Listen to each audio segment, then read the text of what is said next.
Welcome back to my channel. நான் உங்கள் VJ. இன்றைக்கு எங்கே போகிறோம்னு சொன்னால் தேப்பியா, இது ரொட்டார்வாவில் இருக்கிற ஒரு ஜியோடெர்மல் ஒண்டர்லேண்ட். அதோட இந்த இடத்துல வந்து மாவோரி மக்களின் கலை மற்றும் கைவினை திறன் உள்ள நிறுவனம், அதாவது யூனிவர்சிட்டி இருக்கிற இடம் தான் இது. இந்த இடத்துல ஆர்ட்ஸ் அண்ட் கிராஃப்டிங் இன்ஸ்டிடியூட்ஸ், அதைத்தான் நாங்கள் கலை மற்றும் கைவினை திறன் இருக்கிற நிறுவனம் இருக்கிற இடம். இங்கே தான் போய் பார்க்க போகிறோம்.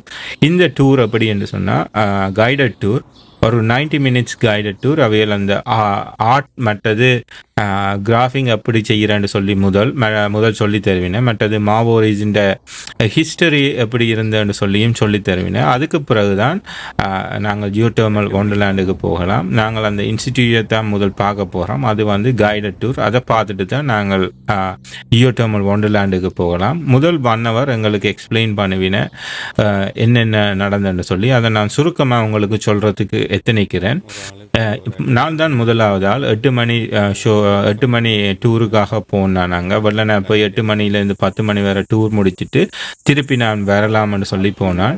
எங்கண்ட கைடட் டூர் செய்கிறவர் இவர் தான் கைட் டூர் செய்கிறார். அன்றைக்கு அவர் இந்த மாவோரி சமூகத்தின் ஹிஸ்டரி, அடுத்தது இந்த பர்டிகுலர் சேம்பரையும் பற்றி வந்து எக்ஸ்பிளைன் பண்ணிவிட்டு அடுத்த இடங்களுக்கு கூட்டிக் கொண்டவர். இந்த ஹிஸ்டோரி எவ்வளோ மாவோரி சமூகத்தின் ஆக்கள்கிட்ட ஹிஸ்டரி வந்து இந்த இடத்துல இருக்குது. இப்போ இந்த எங்களை இன்ஸ்டிடியூட்டுக்குள்ளே கூட்டிக் கொண்டாயிட்டு அந்த இன்ஸ்டிடியூட்டில் எப்படி அவைகள்ட்ட ஆர்ட் மற்றது கிராஃப் செய்கிறது என்பதை வந்து எங்களுக்கு தத்துரூபமாக காட்டினவர். நான் 2 மணித்தியாலத்துக்கு மேலே இந்த வீடியோ எடுத்தேன். நான் எவ்வாறு செய்கிறது அவர்கிட்ட எக்ஸ்பிளனேஷன் எல்லாமே 2 மணித்தியாலத்துக்கு மேலே வீடியோ எடுத்தேன். நான் அந்த 2 மணித்தியால வீடியோவையும் நான் போடாமல் இதை எடிட் பண்ணி உங்களுக்கு குயிக்காக பார்க்குற மாதிரி போட்டிருக்கேன். இப்போ பார்த்தீங்களோன்னா சில கிராஃப் வந்து மரத்தலால் செய்கிறது, சில கிராஃப்ஸ் வந்து இலைகளால் செய்கிறது, சில கிராஃப் கல்களால் செய்கிறது. அப்படி பலதரப்பட்ட வித்தியாசமான கிராஃபிங் வந்து இந்த இன்ஸ்டிடியூட்ஸில் வந்து படிப்பிக்கப்படுது. மற்றது இதுக்கு வந்து நார்மலாக நீங்கள் யூனிவர்சிட்டிக்கு அப்ளை பண்ணுற மாதிரி மாவோரி மக்களை சேர்ந்த மக்கள் இதுக்கு அப்ளை பண்ணி அவைகள் இந்த அப்ளிகேஷன் சக்ஸஸ்ஃபுல்னு சொல்லிச்சோன்னா இங்கே வந்து இந்த கலைகளையும் படிப்பின, அதாவது ஃப்ரீ எஜுகேஷன் தான் இது கொடுக்கணும். ஸோ இது காம்படிட்டிவ் அப்ளிகேஷனாக இருக்கும். அதுக்கு பிறகு இங்கே வந்துச்சுன்னு சொல்லிச்சோன்னா இந்த இன்ஸ்டிடியூட் வந்து அவைகளை டேக் கேர் பண்ணி ஃபுல்லாக வந்து இந்த கலைகளை அவைகளுக்கு படிப்பித்து விடும். அதுக்கு பிறகு அவைகள் இந்த யூனிவர்சிட்டியிலேயே இங்கே இருந்தே இவைய பண்பாடு சம்பந்தமான நிகழ்வுகள் வந்து டூரிஸ்ட்டுக்காக நடக்கிறது. அந்த நிகழ்வுகளில் வந்து இவைகள் பங்கு பெறலாம். பங்கு வரைக்கும் அதில் உள்ள வருமானங்களை வந்து இவைகளோட ஷேர் பண்ணுவினேன். மற்றது இந்த இடத்துல கியூவி, அதாவது இந்த நியூசிலாந்து நாட்டின் மக்கள் நியூசிலாண்டின் தேசிய பறவை வந்து பராமரிக்கப்படுகின்றது. அந்த கியூவி ரிகவரேஷன் சென்டர் நினைக்கிறேன். அந்த சென்டரும் வந்து இங்கே இருக்குது. நாங்கள் அந்த கியூவி என்ன மாதிரி இங்கே வந்து இருக்குது என்பதை பற்றி தான் பார்க்க போகிறோம். ஒரு சின்ன வரலாறு என்னென்னு சொல்லி சொன்னால், இது 65,000 கியூவிஸ் தான் இப்போ நியூசிலாண்டில் இருக்குது. 440 மில்லியனோ 4 மில்லியன் கியூவிஸில் இருந்து 65,000 கியூவிஸ் தான் இப்போ இருக்குது. ஏன்னு சொன்னால் நியூசிலாண்டில் முந்தி கியூவிஸுன்ற பிடிச்சு சாப்பிட்றதுக்கான ஒரு ப்ரிடிக்டர்ஸுமே இருக்கையில் வெள்ளைக்காரர் வந்து இங்கே வந்து வரைக்க அவைகள் தங்கண்ட பொழுதுபோக்குகளுக்காக ஒவ்வொரு மிருகங்களை, நாய் அப்படியான மிருகங்களை இங்கே கொண்டு வைத்த உடனே என்ன நடந்ததுன்னு சொல்லி சொன்னால் அதுக்கான ப்ரிடிக்டர்ஸ் வந்த உடனே கியூவிஸ் வந்து பறக்காது. அப்போ நடந்து ஓடித்தான் அது போகும். ஒரு ஷையான விலங்கு நடந்து ஓடி போக்கிடையில் மற்ற இந்த ப்ரிடிக்டர்ஸ் வந்து கியூவியை வந்து தாக்கிடும். பேசிக்காக வந்து இது கியூவிக்கு வந்து ஒரு சின்ன இடத்துல தாக்கினாலே அந்த அதுண்ட ஸ்கின் வந்து பெரிய நரோவாக இருக்கிறதால அதுண்ட கிட்னி வந்து டேமேஜ் ஆகும்னு சொல்லப்படுது. அதால் கிவி இறந்துடும். அதால் கிவின்ற பாப்புலேஷன் குறைஞ்சு கொண்டு வருது. இப்போ நாங்கள் நிற்கிறது ஒரு மட்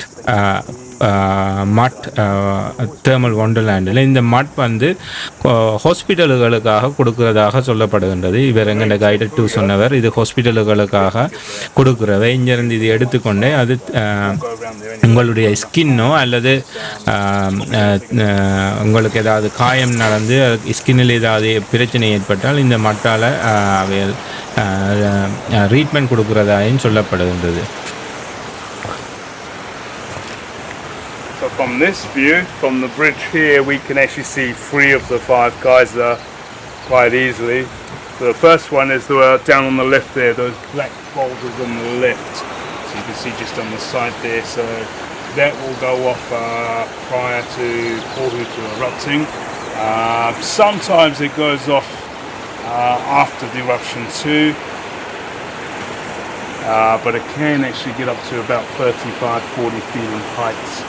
And when it does go at full force, it sort of launches off to the left and it falls to the left as well. So the whole sort of shape when it does go off full force forms the shape of a bird wing.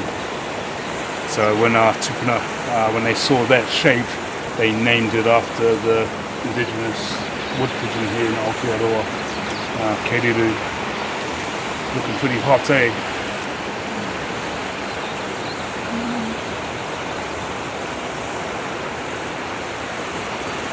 So there's Keriru down the side there, the wood pigeon. And then up on the top, of course, we've got the 2 main attractions to the park here. So just see the sulphur deposits on the surface here in the front. There's a little sulphur deposit just behind it and that skinny plume of steam on the left. That's going to launch up to around 50 feet in height. And known around the world as the Prince of Bloom. We call it Te Tohu. Te Tohu means the sign or symbol. And the reason we call it that is because we utilise that geyser there as an indicating geyser. It gives us a lot of information visually whereabouts in the cycle of our eruptions are. So when we first come around the top of the corner up there by the restaurants and first look down here, we're looking at Te Tohu to see what's going on. We were quite fortunate because we came in the corner and it was already visually obvious, saying like, oh yeah, it's going off. Yeah. So that's why I say you've got to wait probably about half an hour or so before the full eruption goes on. So yeah, so Puia itself, the large one is right next to it, so it's about 1 meter to the right, just inside those large boulders there. And the name Puia comes from the trees around us. We've got the trees with the red blossoms, the New Zealand Christmas tree, Gowri. So the name Puia means to explode, and if you see the flowers of the Gowri, the petals are like tubular red and they have a ball-shaped form with a little explosion or eruption. When it first starts off, it actually starts off as a splutter. And it's actually a sort of ball-shaped splutter, and then eventually after about 5 minutes or so, it suddenly goes boom, launches up. It can actually change too, so 100 splits every 45 minutes or so. But if we have things like eruption, well, not so much eruptions, if we have earthquakes,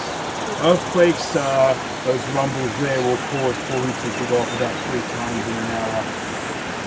But if we have an eruption, then Puia can actually launch up much higher.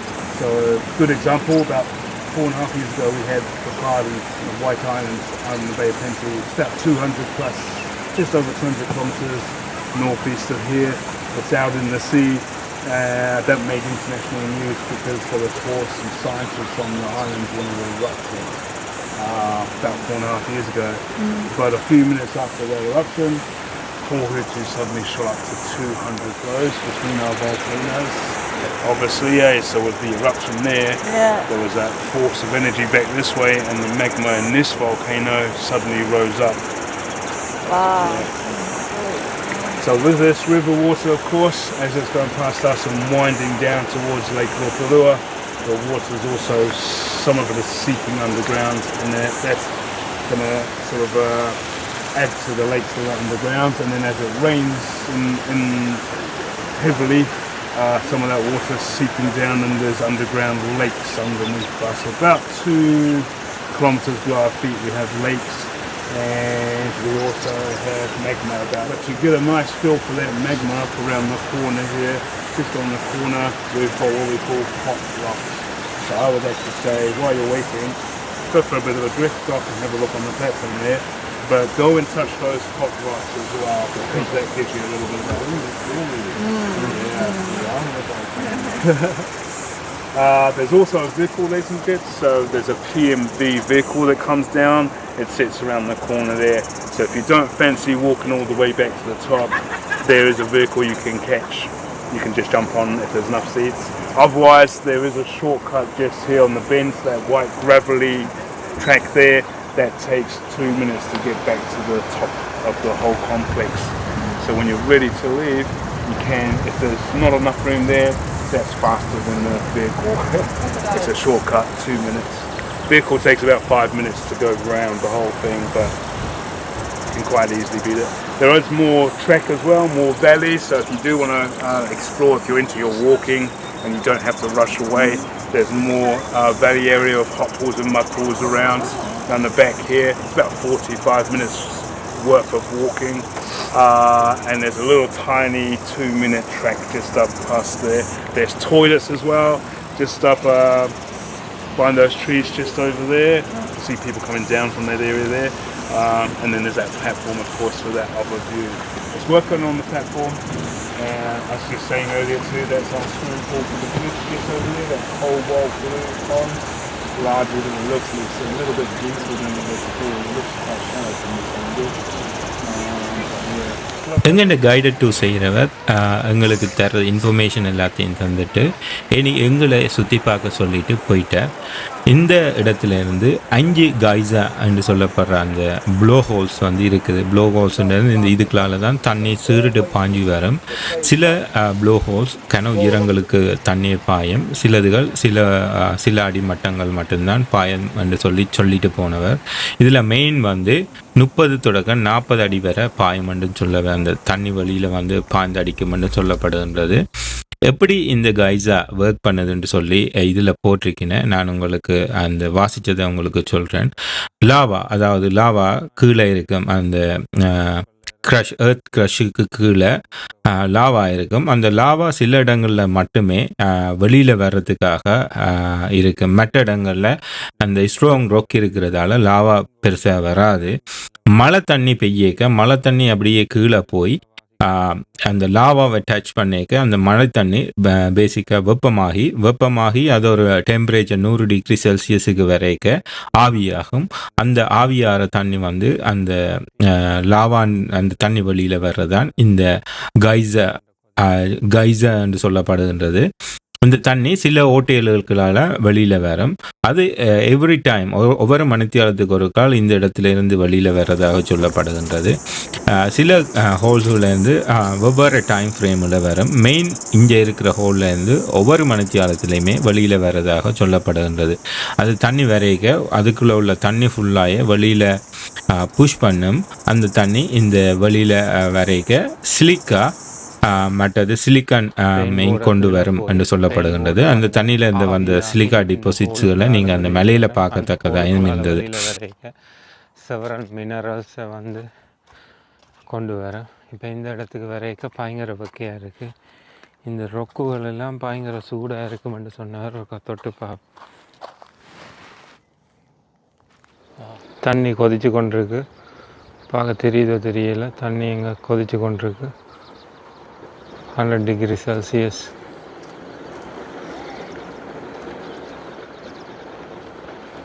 Boiling water. சல்ஃபரம் சிலிக்காவும் தான் deposit ஆகுது மேலே. சல்ஃபரம் சிலிக்காவும் active volcanic zone. மேலேயும் போய் பார்க்கலாம், வாங்க போய் பார்ப்போம். இங்கே ஃபுல்லாக பார்க்க இந்த இடம் ஒரு அருமையான இடம் வந்து பார்க்குறதுக்கு.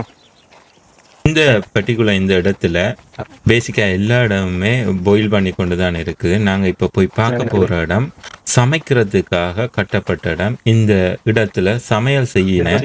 ஸோ சமைக்கிறதுக்காக இந்த இடம் கட்டப்பட்ட நேச்சுரல் ஸ்டீம் வெண்ட் என்று சொல்லப்படுது. இதில் கொண்டாந்து தேவையான அளவு சாமானை போட்டு சமைக்கலாம்.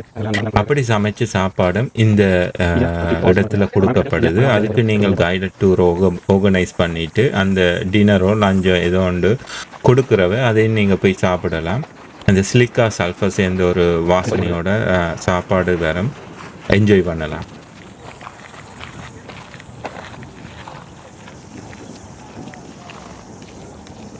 இந்த வெஹிக்கிள் பார்க் பண்ணியிருக்கு. கண்டினியூ. நான் மெயின் ஏரியா பார்த்துட்டு அங்கால ஒவ்வொரு இடம் என்னென்ன இருக்குன்னு சொல்லி எக்ஸ்ப்ளோர் பண்ணுறதுக்காக போய் கொண்டிருக்கேன். போகிற வழி ஃபுல்லாயே மட் கொதிச்சு கொண்டிருக்கிறதையும் சில இடங்கள்ல இருந்து புகை வர்றதையும் பார்க்கத்தக்கதாக இருந்தது. இப்போ அப்படியே நாங்கள் நடந்து என்ன இடங்களை எக்ஸ்ப்ளோர் பண்ணலாம்னு சொல்லி பார்க்க இது ஒரு புஷ்போக் கணக்கு தான். போகிற இடங்கள்லாம் சில இடங்கள்ல மட், சில இடங்கள்ல ஆவி, சில இடங்கள்ல தண்ணி கொதித்து கொண்டிருக்கிறத பார்க்கத்தக்கதாக இருந்தது. இந்த ஏரியா ஃபுல்லாயே பேசிக்கா ஒரு ஆறு ஓடிக்கொண்டிருக்கின்றது. அந்த ஆறோட இந்த வெப்பமான நீர்கள் கலந்து போறதை பார்க்கத்தக்கதாயும் இருந்தது.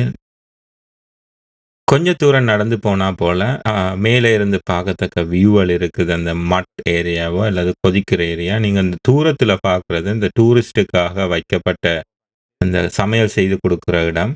இந்த இடத்துல மக்கள் வந்து பாபிக்யூ போடலாம்னு சொல்லி போட்டிருக்குது. பாபிக்யூ அல்லது இதுல வந்து சமைச்சு சாப்பிடலாம்னு நினைக்கிறேன். தூரத்துல பார்க்குற இந்த போட் வந்து 100 டிகிரி செல்சியஸ்ல இருக்குது. அதாவது கொதித்து கொண்டே இருக்கு. நீங்க தண்ணியை பார்க்க தெரியும் எப்படி கொதித்து கொண்டு இருக்குன்னு சொல்லி. இந்த கொதிக்கிற தண்ணியில சமைச்சும் சாப்பிட்றவ. ஸோ இந்த இதுக்குள்ள உள்ள லாவா எவ்வளவு வெப்பமா இருக்கும்ன்றதை நீங்கள் பார்க்கலாம். இது மட்டால வந்து மட்டை வந்து பொங்கி பிதுங்கி கொண்டு இருக்கிறவனுக்கு தான் இருக்கும். அதுக்கு பிறகு இந்த ஏரியா ஃபுல்லாக எக்ஸ்ப்ளோர் பண்ணிக்க அதில் ஒரு ஆறு ஓடிக்கொண்டு இருந்தது. அந்த ஆறுக்கு கிட்டத்தான் போய் கொண்டு வந்து நாங்கள் அந்த ஆறோட இந்த வெப்பமான தண்ணியும் கலக்கும். எல்லா இடமுமே புகை வரும். நாங்கள் நினைக்கிறது நார்மலாக இப்படி புகை வந்தால் நாங்கள் நினைக்கிறது ஏதோட எரியுதுன்னு சொல்லி. ஆனால் இங்கே புகை வர்றது நார்மல். ஆவியாகித்தான் புகை வருது அந்த வெப்பமான காற்றுக்கு. கைசா வந்து இப்போ எரப்ட் ஆகும். அதாவது கைசாவிலேருந்து ப்ளோ அப் பண்ணி தண்ணி வெளியில் வரும். அந்த 1 மணித்தியால கேப்பில் வரும்ன்றதால நான் அதை பார்க்கறதுக்காக அந்த டைமிங்குக்கு போய் கொண்டிருக்கேன். அந்த டைமிங்குக்கு போகிறதுக்கு இடையில சில இடங்களில் அந்த பெதும்பி கொண்டு இருக்கிறதையும் பார்க்க வேணும்ன்றதால நின்று பார்த்து கொண்டு நீங்கள் தூரத்தில் பார்க்க தெரியும் இப்படி பெதும்பி கொண்டு இருக்குன்னு சொல்லி, அதாவது கொதித்து கொண்டு இருக்குன்னு சொல்லி. நான் இப்போ பார்க்க நான் இந்த இடத்துல அந்த வரைக்கே அது வந்து பேசிக்காக தண்ணி வந்து வெளியில் வர தொடங்கிட்டது. நீங்கள் தூரத்தில் பார்க்க தெரியும் அந்த தண்ணி வந்து வெளியில் ஊற்றி கொண்டு இருக்கிறது. இதை மாதிரி இது 30 அடி வரை மேலே போகும்னு தான் சொல்லினேன். இப்போ முதல் நாங்கள் பார்க்க இந்த தண்ணி மேலே வரையில அதை கொதித்த தண்ணி 1 மணித்தியால இன்டர்வெல்ல இப்படி பாய்ந்து கொண்டிருக்கும். அது 30 அடி உயரத்துக்கு பாயிரன்னு சொல்லி சொன்னால் மிக பெரிது. நான் வரைக்க இது ஒரு 5-10 அடி உயரம் வரை தான் பாய்ந்து கொண்டிருக்குது. இந்த கொதித்த நீரில் நீர் ப்ளஸ் சிலிக்காவும் சல்ஃபாவும் இருக்குது. அதாவது சல்ஃபரும் இருக்கிறதா சொல்லப்படுது. அந்த சல்ஃபர் இதில் டிபாசிட் ஆகி கொண்டு இருக்கிறத நீங்கள் பார்க்கத்தக்கதாக இருக்கும். இந்த மேலே ஃபுல்லாயே சல்ஃபர் இருக்கிறதையும் பார்க்கத்தக்கதாக இருக்கும். சல்ஃபர் டிபாசிட் ஆகிட்டு இந்த தண்ணியோட சல்ஃபரும் சிலிக்காவும் வந்து போய்கொண்டு இருக்கிறதையும் இருக்கும். இந்த தண்ணி கொதித்து கொண்டே இருக்கிறதால தான் உங்களுக்கு அந்த ஆவி போகிறத பார்க்கத்தக்கதாக இருக்கும். 100 டிகிரி செல்சியஸாக இருக்கும். இந்த இடத்துல நீங்கள் போய் கை வைத்து பார்க்கவே உங்களுக்கு அந்த கொதிக்கிற தன்மை வடிவா விளங்கும். இந்த இடத்துல நிற்கே கொஞ்சம் வெக்கையாக இருக்குது. நீங்கள் இந்த வின்டருக்கு போவைக்க நீங்கள் ஃபீல் பண்ணுவீங்க இந்த இடம் வந்து ஒரு வெப்பமான இடம்னு சொல்லி. இந்த வின்டருக்கு இங்கே சினோ இருந்தால் கூட இந்த இடங்கள் வந்து ஆவி வந்து கொண்டு இருக்கும் என்று தான் சொல்லினேன். நான் வின்டருக்கு போய் பார்க்கல, பட் வின்டருக்கு போனாக்கள் அப்படி சொல்லினேன். நானும் அந்த கைடட் டூரில் அந்த கைட் கேட்டேன் நான் வின்டரில் என்ன மாதிரி இருக்கும்னு சொல்லி. இதே மாதிரி தான் வெப்பமாக இருக்கும்னு சொல்லி அவையால் சொன்னவன். அடுத்தது இந்த கைசா வந்து அந்த ஒயிட் ஐலாண்டில் எரப்ட் ஆகிருக்க 2019 ஒயிட் ஐலாண்டில் எரப்ட் ஆகினது. அது பெரிய நியூஸாக வந்தது. அந்த ஒயிட் ஐலாண்டில் எரப்ட் ஆகிருக்க இதில் உள்ள மெயின் கைசாவில் இருந்து 200 அடிக்கு தண்ணி வந்து மேலே பாய்ந்ததாக சொல்லப்படுகின்றது. அது 200 அடிக்கு மேலே பாய்ந்தது வந்து என்னத்தை சொல்லுதுன்னு சொல்லி அவ சொல்கிறாருன்னா அந்த அண்டர் கிரவுண்டால் நிலத்துக்கு கீழால் எவ்வாறு வந்து அந்த கனெக்ஷன் இருக்குன்னு சொல்லி, அதாவது அந்த லாவா அந்த கனெக்ஷன் இருக்குன்னு சொல்லித்தான் அவர் அதில் சொல்கிறார். இப்போ அது எரப்ட் ஆகிட்டு இங்கேயும் அதே அளவு இம்பேக்ட் வந்து அவையில் பார்க்கத்தக்கதாக இருந்ததாக அவர் சொன்னவர். இப்போ இந்த இடத்துக்கு நீங்கள் வந்து இவ்வாறான ஒரு இதை பார்ப்பது வந்து ஒரு மிக அபூர்வமான விடயம். ஆனால் இந்த இடத்துக்கு நீங்கள் வர்றதுக்கு அடல்ஸுக்கு $90 வந்து கட்டணமாக கொடுக்கணும். 90 நியூசிலாண்டோட கட்டணமாக கொடுக்கணும். அது டூ மச் என்று மாதிரி தான் நான் விளங்கினது எனக்கு. ஏன்னா $90 மிகப்பெரிய ஒரு காசு. அந்த காசு கொடுத்து தான் நீங்கள் வந்து இங்கே பார்க்கலாம். இப்போ ஃபேமிலியாக வரைக்கும் ஆல்மோஸ்ட் $400 to $500 கிட்ட உங்களுக்கு இந்த அட்ராக்ஷனுக்கு மட்டுமே எக்ஸ்பென்சிவாக முடியும். நீங்கள் தனியாக போக மட்டுமே இது வந்து சீப் மாதிரி இருக்கும். பட் இப்போ ஃபேமிலியாக போனீங்களோன்னு சொல்லி சொன்னால் இது டூ எக்ஸ்பென்சிவாக தானே இருக்கும். இப்போ மெட்டட் டூர் ஆக்கள் வந்துட்டுனே அவைகளுக்கு எக்ஸ்பிளைன் பண்ணினேன் இது எந்த நேரம் எரப்ட் ஆகும்னு சொல்லி. இப்போ அவைகள் வரைக்க சரியாக இது எரப்ட் ஆகி கொண்டு இருந்தது, தண்ணி வழியில் வந்து கொண்டு இருந்தது. இப்போ எவ்வளோ தூரம் பாயம், என்னென்ன எத்தனை அஞ்சில் எவ்வளவு தூரம் இது பாயம்னு சொல்லி இந்த இதில் போட்டிருக்கேன்னா, ப்ளஸ் நீங்கள் அந்த பார்கோட்டை வந்து ஸ்கேன் பண்ணினா கூட அதோட டீட்டெயிலில் வந்து வடிவாக போட்டிருக்கேன். ஸோ பேசிக்காக நீங்கள் வரைக்க நடந்து வரலாம். போவைக்க உங்களுக்கு இந்த பஸ் மாதிரி கொண்டு விட்டிருக்கீங்க, அந்த பஸ்ஸில் கூட நீங்கள் போகலாம். நான் என்ன செய்தேன்னா பஸ்ஸில் போகாமல் திருப்பி ஒரு நடந்து எவ்வாறு இருக்குதுன்னு சொல்லி இந்த இடங்களை பார்த்துட்டு நடந்து போய் போய்கொண்டிருக்கேன். எனக்கு இந்த இடத்துல வந்து 2 ஹவர்ஸுக்கு மேலே ஸ்பெண்ட் பண்ணேன். ஆல்மோஸ்ட் நான் 7:30க்கு வந்தேன்னா 10:30 ஆகிட்டுது இந்த இடத்த விட்டு லீவ் பண்ணிக்க. அந்த 10:30 கூட நான் லீவ் பண்ணினதுக்கு காரணம் அடுத்த இடங்களுக்கு போகணும்ன்றதுக்காண்டி. உங்களுக்கு டைம் இருந்துச்சுதோண்டா நீங்கள் ஒரு 4-5 ஹவர்ஸ் இங்கே ஸ்பெண்ட் பண்ணி பார்க்குறதுக்கான ஒரு இடம் தான் இந்த இடம். ஆனால் ஒரு சின்ன இது $90க்கு ஃபேமிலியாக வரைக்க டூ எக்ஸ்பென்சிவாக இருக்கும். இந்த அட்ராக்ஷனுக்கே ஆல்மோஸ்ட் நாங்கள் கூட காசு ஸ்பெண்ட் பண்ணிட மாதிரி ஒரு ஃபீலிங் இருக்கும். மற்றும்படி இந்த இடம் ஒரு பார்க்கத்தக்க இடம் தான். நீங்கள் நியூசிலாந்து வந்து ரொட்டாருவா வந்தீங்களோன்னு சொல்லிச்சோன்னா இந்த இடத்த நீங்கள் போய் பாருங்க. இந்த இடம் இந்த நாட்டு மக்களின் கலாச்சாரையும் இந்த நாடு எப்படிப்பட்ட நாடு என்பதையும் வந்து விளக்குவதற்கான ஒரு இடம்தான். இந்த வீடியோட கண்டென்ட் உங்களுக்கு பிடிச்சிருந்தா இந்த வீடியோ இந்த சேனலை சப்ஸ்கிரைப் பண்ணுங்க, இந்த வீடியோ லைக் பண்ணுங்க, கமெண்ட் பண்ணுங்க, உங்கள் ஃப்ரெண்ட்ஸ் அண்ட் ஃபேமிலியோட ஷேர் பண்ணுங்க. நன்றி. வரைக்கும் 7:30 போய்க்க 10:30. ஸோ 3. Thank you.